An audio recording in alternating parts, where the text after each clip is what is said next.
Hello everyone, welcome to Borthakur's IAS Academy, Northeast's premier institute for UPSC, APSC and NPSC preparations. I'm your friend Atrey and today I'm here with another segment of Current Affairs 365 dated 22nd of October 2021. Current Affairs 365 is your one-stop solution for any news and updates which will help you prepare for your civil services examination, and along with that it is also going to be beneficial for any other Assam state government services. So don't forget to like and share this video and subscribe to our YouTube channel. You can also follow us on Facebook as well as Instagram for any further job related notifications. So now coming to the first news of today, it is about the UDAN scheme and how this scheme is going to expand aerial connectivity of the northeastern India. The 21st October, that means yesterday, it was the day on which this scheme was documented for the first time. So the document for this particular scheme was released for the first time on 21st of October in the year 2016. এতিয়ালৈকে 5 বছৰ হৈ গ'ল এই স্কিমটোৰ আৰু এইবাৰ on this day which is realized as the this particular day has been identified as the Uran Day in accordance with this particular scheme. So ebar the Ministry of Civil Aviation, what they did, they have flagged off 6 routes in order to expand the aerial connectivity of Northeast India under this Uran scheme. Udan যেটো শব্দ হয়, it actually stands for Ure Desh Ka Aam Nagrik. Main focus dia hoise for towards the common man, okay, in order to provide affordable and economically viable air travel, profitable air travel on the regional routes for the common man, even in smaller towns. Aru eta hidden যেটো aim hoy, it is to develop the regional aviation market. A scheme to launch kora hoisile I already mentioned korilo in the year 2016 under the Ministry of Civil Aviation, and this scheme was launched as a regional connectivity scheme. Okay, so your main objective to hoise to provide profitable air travel to common man and also to develop the regional aviation market. Tar logote it also envisages in providing the connectivity towards unserved and underserved airports of our country. Now unserved and underserved এই দুটা শব্দৰ অৰ্থটো কি হৈছে? Underserved airports হৈছে those airports which do not have like more than one flight per day basis on অকল এখন ফ্লাইটে তেওঁলোকৰ functional হয়, while in the unserved airports these are those airports where there are no operations altogether. ঠিক আছে, so এইখিনিক operationalize কৰিবৰ কাৰণে এই স্কিমটোৱে importance দিয়ে. ঠিক আছে, they are trying to increase the connectivity of the unserved and the underserved airports of our country.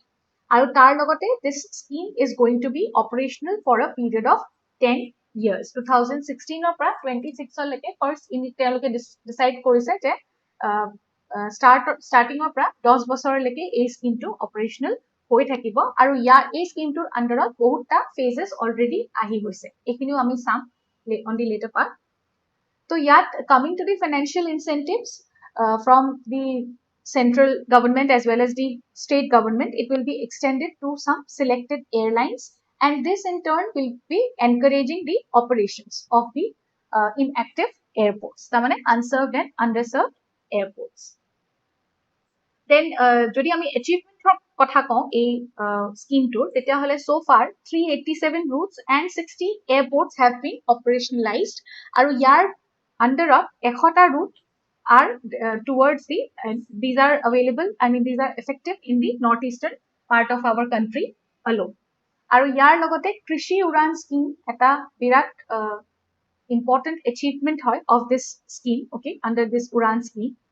Yat 16 ta airport identify kora hoise to enhance the export opportunities of northeastern region, which will establish dual benefits, okay, dual benefits for enhancement of the cargo movements as well as for exports related operations. ঠিক আছে, so he karone Krishi Uran scheme to eta important phase hoy of this Uran scheme.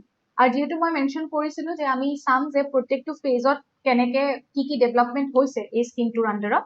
So first hoisile Uran 1.0 এইটো phase ot 5খন airline companies award kora hoisile পাঁচখন airline কম্পেনীজক award কৰা হৈছিলে 128 flight routes, ঠিক আছে, to total 70 এয়াৰপৰ্টছ.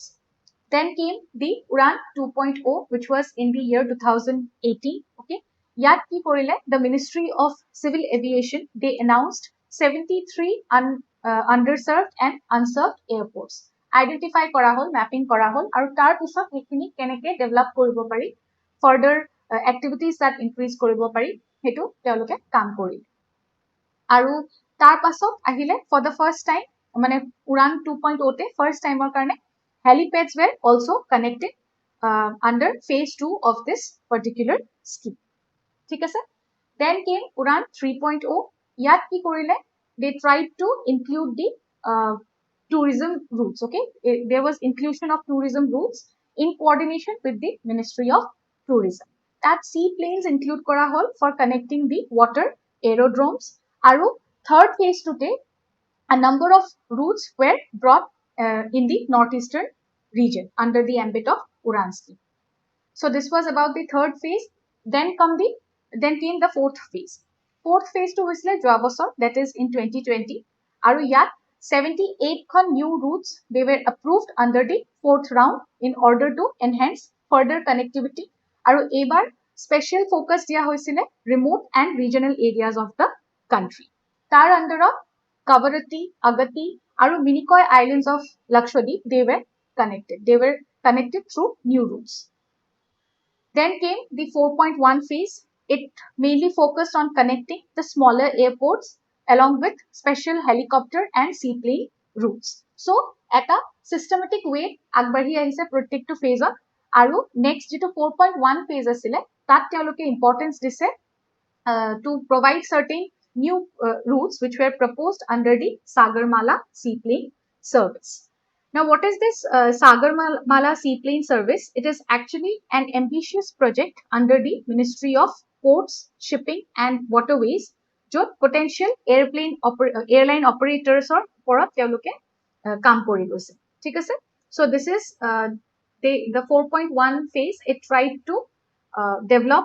It tried to bring under its umbrella the Sagarmala seaplane services as well.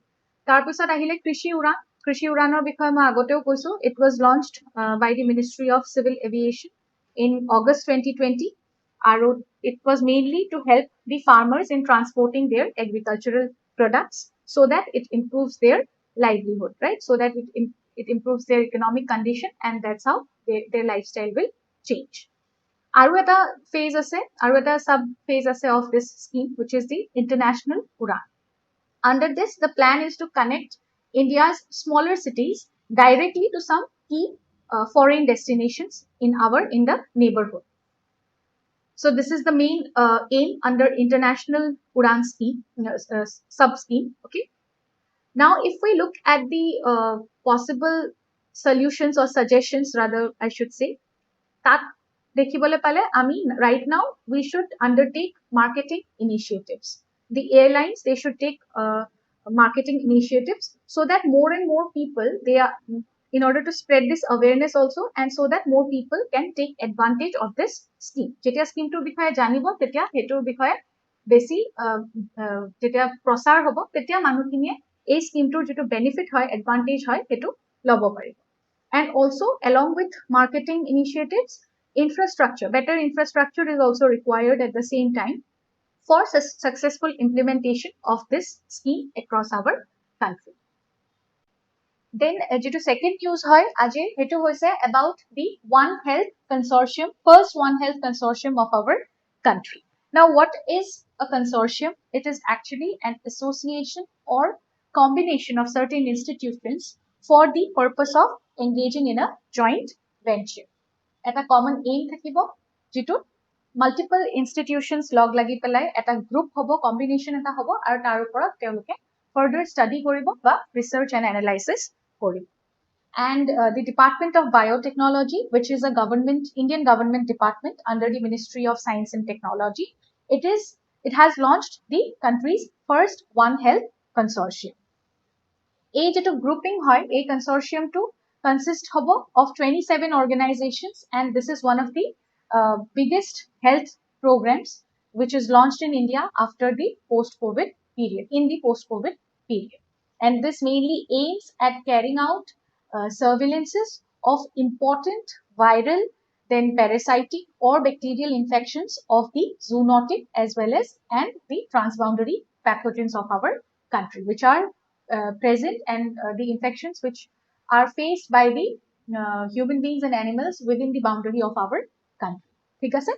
Then it will also try to look into the use of the existing diagnostic tests যেখানে already prevalent হয় আমার country, and how they can add on some additional methodologies, okay, for surveillance and also for understanding the spread of such emerging infections or diseases. And why this particular approach is important, why this consortium is important? It is important because this will provide a holistic approach at a grassroots level of a study hobo, which will include the study of human health, animals health, and also it will try to include the environment. Okay, so it is going to be a union of human beings, human health, animal health, and the environment. So this is going to help us in minimizing the damages which might occur in future because of some future pandemics. So এই যেটো idea হয় এটো mainly আহিছে after the second wave. It became way more relevant যেটো one health approach হয় এটো আগতে Rudolf Virchow, who is considered to be the father of modern pathology, okay, he was the first who emphasized way back in 1856 that there should not be and there is no essentially dividing line between the human and animal medicine. আৰু এই কনসেপ্টটো obviously আগতে ইমান বেছি importance দিয়া নাছিলে, but the people, human beings, they were not very like sure about this approach, but this has been like ever more relevant because now the world is facing a global pandemic, right? আৰু etu this is continuing phase after phase, this is continuing যিমানবোৰ vaccines ahok, medicines ahok, যিমানে যি নহওক কিয়, but এতিয়াও কোভিডৰ যিটো হয় আছে আমাৰ মাজত সেইটো শেষ হৈ যোৱা নাই, be it any developed country or developing country. So সেইকাৰণে this whole idea of one health concept, it has started making a lot more sense in this period. ঠিক আছে? Now ইয়াৰ লগত one health consortium related কিছুমান steps আমাৰ গভৰ্ণমেণ্টে আগতেই লৈছিলে, ঠিক আছে? It includes the National Expert Group on One Health. This was a multi-sectoral transdisciplinary group which was set up in May 2019 for other purposes, for other studies, relevant studies. Aru recently in April of this year, this group, National Expert Group on One Health, it submitted its report with inclusion of some subject-specific health action plans. These were identified on topics like climate-sensitive diseases and One Health approach. Then comes the universal health coverage. This particular goal, universal health coverage, it is a part of the Sustainable Development Goal number 3, and it is one of the most important commitments towards equitable quality healthcare for each and everyone. Our India also have tried to move a step closer towards this commitment of Sustainable Development Goal when in 2018 our country launched the National Health Protection Scheme called Ayushman Bharat in order to achieve the universal health coverage for our country. So this is all about the One Health Consortium.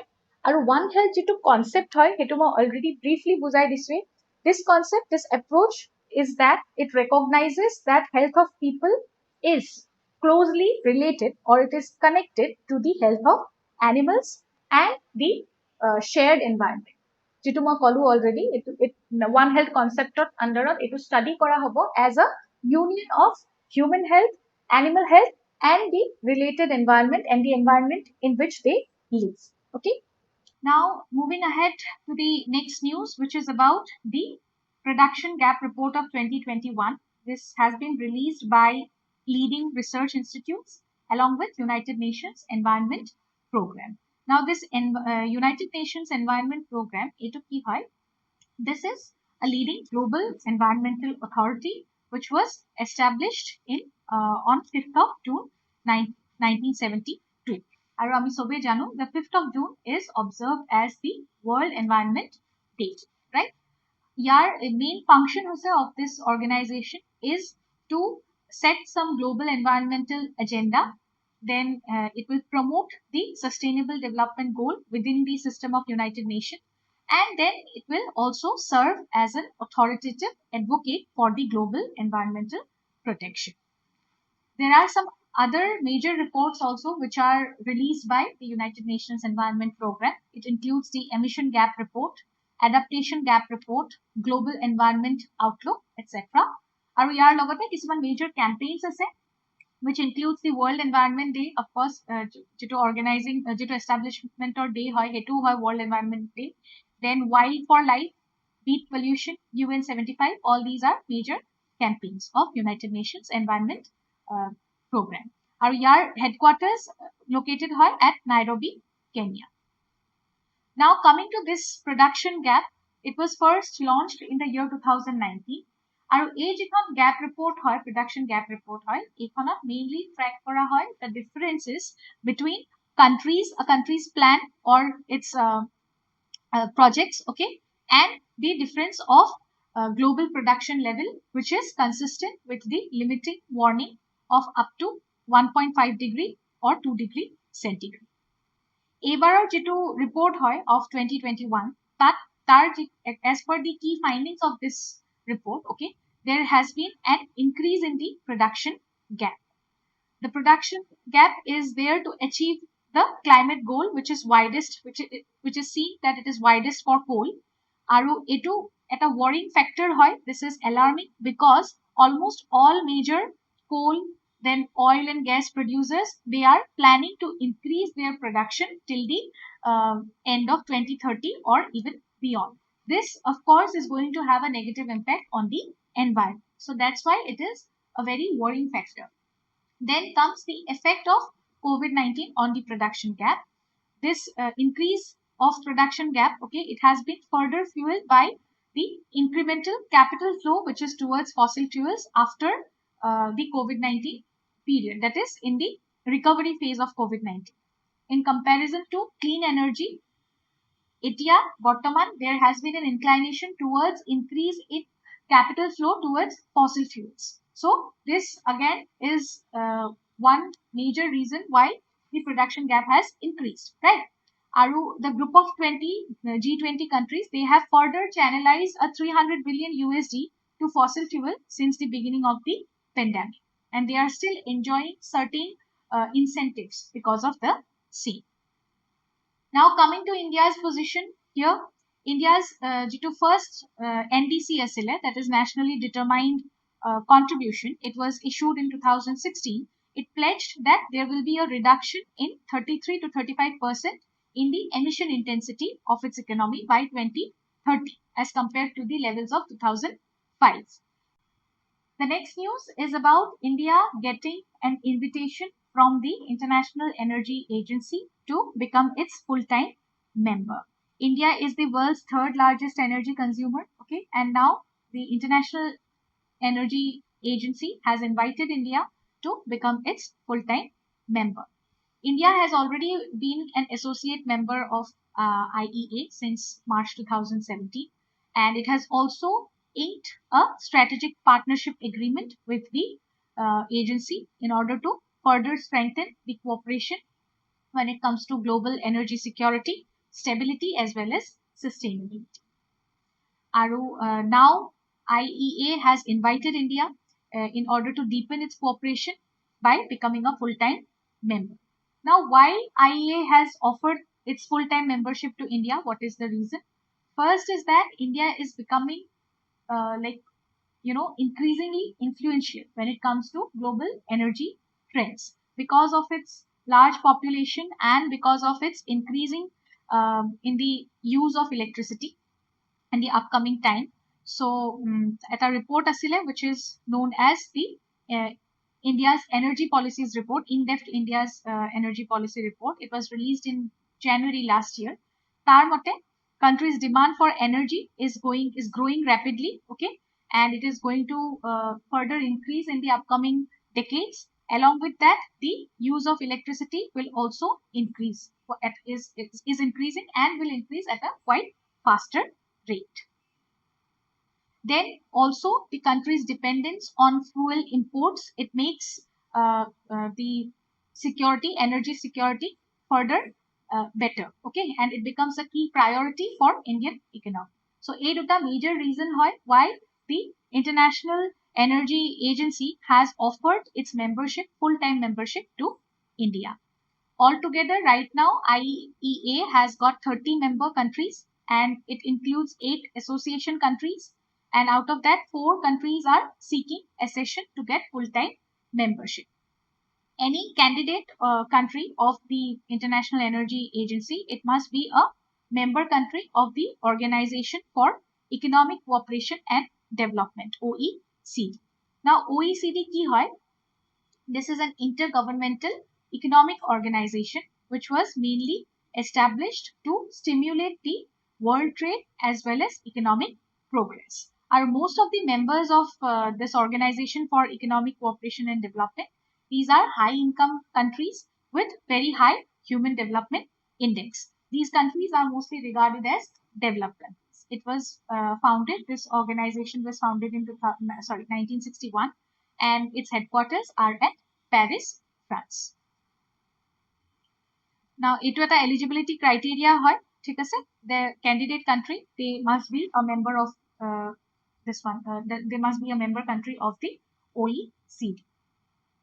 Now, coming to International Energy Agency, it is an autonomous intergovernmental organization which was established in 1974 in Paris, France. A agency to main focus hoise towards making energy policies which will include some economic development, then energy security as well as environmental protection. এই যেটা তিনটা ই হয় যে economic development, energy security and environmental protection, these are collectively known as the 3 E's of International Energy Agency. এই যেটা agency হয়, it was established in the wake of oil crisis of 73-74 which helped its members respond to the major disruption of oil supply. And this was all for today. Thank you so much for watching this video. I hope it will be helpful. Don't forget to like and share this video and subscribe to our YouTube channel. I'll see you all again tomorrow with another segment of Current Affairs 365 only on Borthakur's IAS Academy, Northeast's premier institute for UPSC, APSC and NPSC preparations. Till then, take good care of yourselves and keep learning. Bye-bye. Borthakur IAS Academy. প্রস্তুতি আৰু অধ্যয়নৰ নিৰ্ভৰযোগ্য ঠিকনা। Borthakur IAS Academy.